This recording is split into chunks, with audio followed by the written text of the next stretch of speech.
Hey, what's up everybody? Welcome to TradeScope. My name's Luis Garcia. I am a part-time trader, and this is my weekly recap where I talk about all the stocks on my watch list, what I've traded in the past week, and what I might trade next week. Before I get started, I'd just like to let you know that these videos are for educational purposes only and are not meant to be taken as financial advice.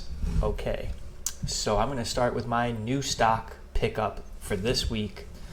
That would be BBAI. So I am hopping back on the AI train. Well, let's look at its sister stock, SoundHound, right? So SoundHound, I traded this maybe a month ago. You could see some of my analysis, what happened with it since then. So I think I got out somewhere in this range right here. And let's get the ellipse out real quick.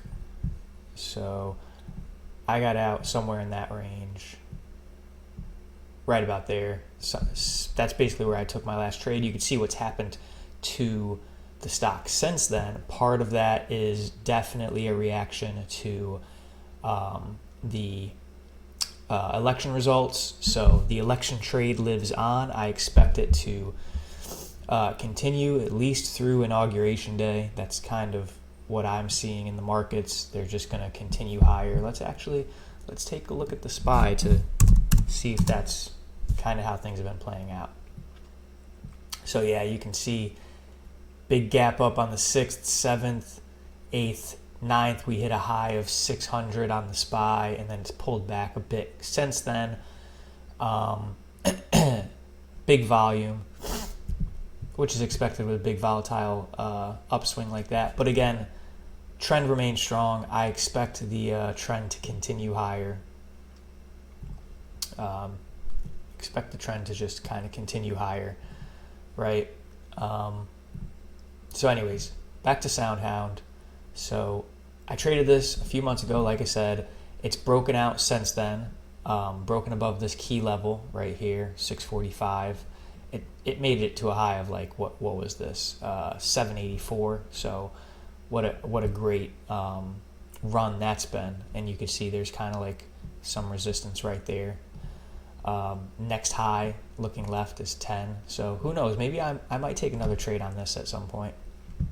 But anyways, another sister stock is C3.ai.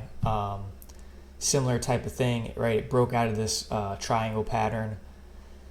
Since pulled back, but similar thing. It's the election trade, right? I don't think there's any surprise there. So let's go back to BBAI. BBAI, I feel like it's kind of lagging, right? It hasn't broken out since then. So if we get the continuous line out, you can kind of see it's still just stuck under $2 basically, right? It's just stuck under $2. Can't break that. Can't really break that. So back in October, hit a high of 194. Before then, back in August, hit a high of 196 with huge volume. Look at that spike in volume. And then after the election, again, it hits 197, 197.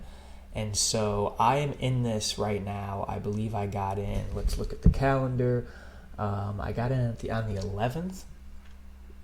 I think it was. It's already had earnings way back here. So here's the 11th. I got in, I think, right on the break of the day, the previous day's high, and it actually pulled back that day to a low of 173. So I got in at 176. You can see it's kind of pulled back right back to my buy-in. I could have sold here. I'm in with about 1,200 shares. I could have sold here, but I was really looking for the break of 2. I'm still looking for that break of 2. Again, let's go back and look at SoundHound and see what that did, right? Resistance all the way back in July, right, of that 650 roughly psychological point. And then it kind of almost gets there in October. And then here in November, it finally breaks through that and has a nice breakout. So I'm expecting something similar for BBAI. So my eyes are on that, right? And I just didn't want to take a little bit of profit, you know. My stop is probably going to be somewhere down here, 150. So about 25 cents, right? We'll see what happens. Okay, let's continue on to the next thing on my watch list, which is GLW. GLW, we talked about this last week. Nothing really surprising here. It kind of broke this trend line, so I really do need to cut my loss on it. I'm giving it till, like I said last week, I'm giving it till the 50 moving average. Let's see if it pulls back off that 50 moving average and comes back up and retests this trend line. But, I'm not really expecting, it looks like it just couldn't hold 50. This is a semi-play. It's a semiconductor stock. So, I'm still betting on the election trade, right? I think the election trade is going to continue to give momentum to the markets. It's just a matter of where traders and investors are putting their money at what time. So I'm thinking, maybe when this comes down to the 50, it'll potentially be a good buying opportunity. It'll also kind of come back down to that $45 level. I only have 25 shares of this at like $48, something like that. So it's not like I'm losing a ton of money on this. Like I said, even if it comes all the way down to $45, it's about a $100 loss. That's not a bad stop to have. And I'm looking for, like I said, a break of this $50 mark is basically my exit plan. So let's move on to the next stock on my list. Since really nothing exciting happened with GLW, let's talk about DJT, Trump Media and Technology Group. So this has been a problem child for me in my portfolio right now. Just coming down to the 50, I got a really big stop on this.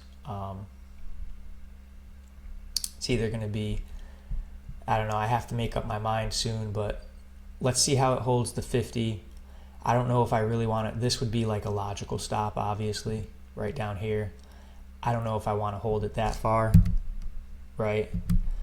I might keep like 20 as a stop. Like I said last week, I want to have a fairly wide stop on this because I know it's going to be volatile, right? I mean, it's Trump Media, right? It had a classic sell the news moment following the, let's draw a little bit here, choose a different color. Classic sell the move moment, right? Right after the election. Here's election day. So it has that classic sell the news moment. Tried to make a comeback right up there. Sorry, I think that was actually election day.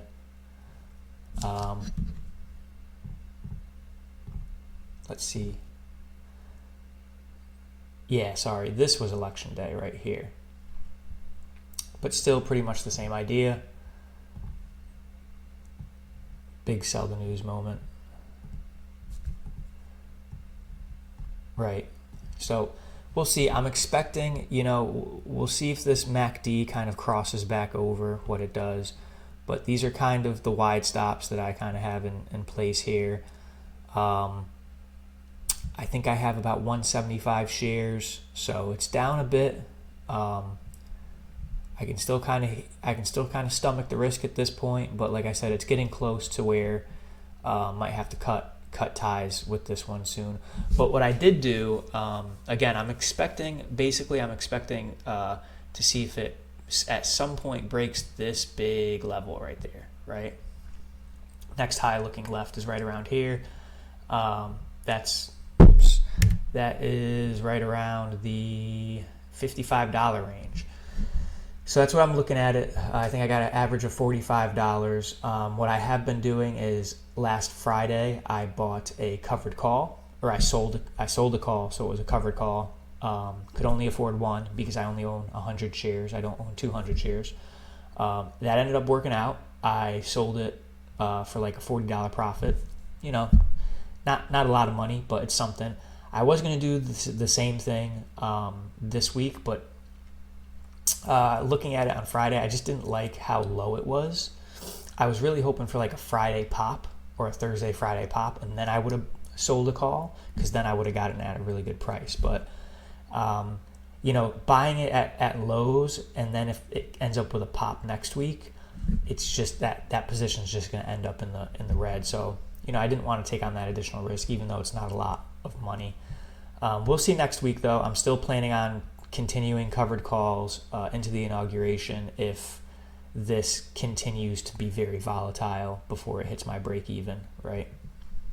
So that's DJT. Let's move on to my last one, and this is another problem child of mine. We've talked about this on the channel quite a bit.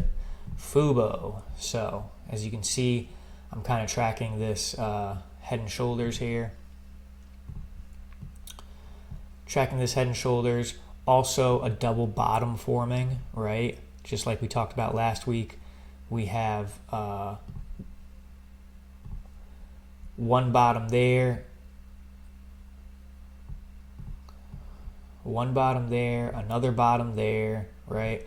So we're seeing this potentially try to recover, right? It's also got this trend line to compete with. You can see it's struggling to break through that trend line.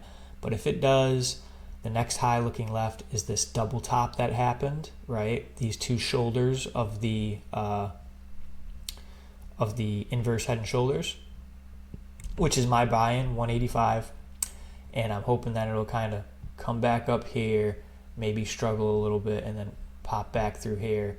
And then this would be my exit point somewhere right through here. 218. That's actually where I have my my profit target set. 216 I think is my profit target. So with I think 1,000 shares, that would be roughly $300 of profit. Not too bad. I kept a big wide stop loss on this, so we'll see what happens with it. So yeah, nothing super exciting this week. Not really looking at anything for next week just yet. Like I said, going into the end of the year, I'm really just focused on unwinding these positions, minimizing my losses as best I can, because as traders, what is our first goal is risk management, right?